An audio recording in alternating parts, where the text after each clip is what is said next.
सौम्या संतोष को इजराइल ने दी एक ऑनरेबल सिटीजनशिप। नमस्कार, मैं आदित्य चौधरी और आप देख रहे हैं सरस न्यूज। सौम्या के बारे में तो आपको पता ही होगा, 30 साल की इंडियन नेशनल जो कि पिछले 7 साल से इजराइल में एज ए केयर गिवर काम कर रही थी। एक 80 साल की महिला का देखभाल करना था उसे इजराइल में। अब आपको ये पता होगा कि इजराइल की आबादी बहुत कम है, तो इजराइल हमेशा चाहता है कि इंडिया और भी दूसरे देशों से लोग आए हमारे यहाँ और यहाँ काम करें।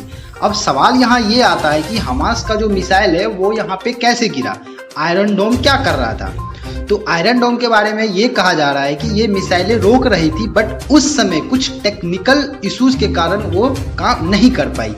अब इजराइल के मीडिया रिपोर्ट की माने तो उस वक्त आयरन डोम के बैटरी में एक टेक्निकल ग्लिच आ गई थी।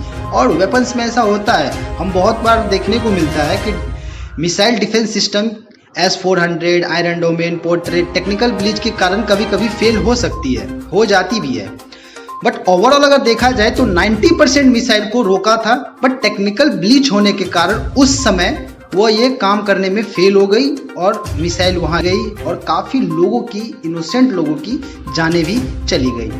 अब उन दिनों सौम्या संतोष के साथ 2 लोग और भी मारे गए थे जो थाईलैंड के वर्कर थे, इजराइल में काम कर रहे थे। तो इजराइल के प्रेसिडेंट ने ये स्टेटमेंट दिया कि जो कंपनसेशन हम इजरायली नागरिकों को दे रहे हैं वही कंपनसेशन हम इन लोगों को भी देंगे।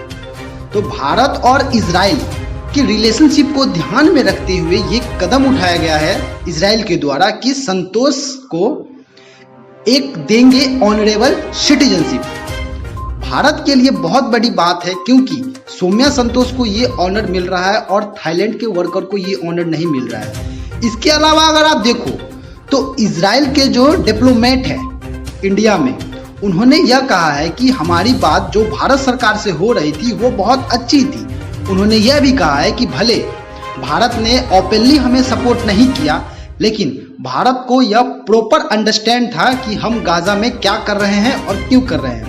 और भारत की पब्लिक ने भी काफी बढ़ चढ़ के इजराइल का सपोर्ट किया है सोशल मीडिया पे। अब भारत का जो स्टेटमेंट था यूनाइटेड नेशन में वो काफी तोली मोली थी।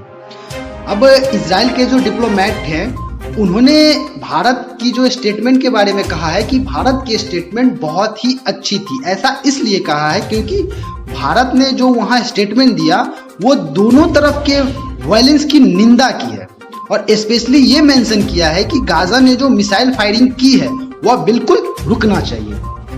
आगे की खबर के लिए बने रहें हमारे साथ। नमस्कार, धन्यवाद।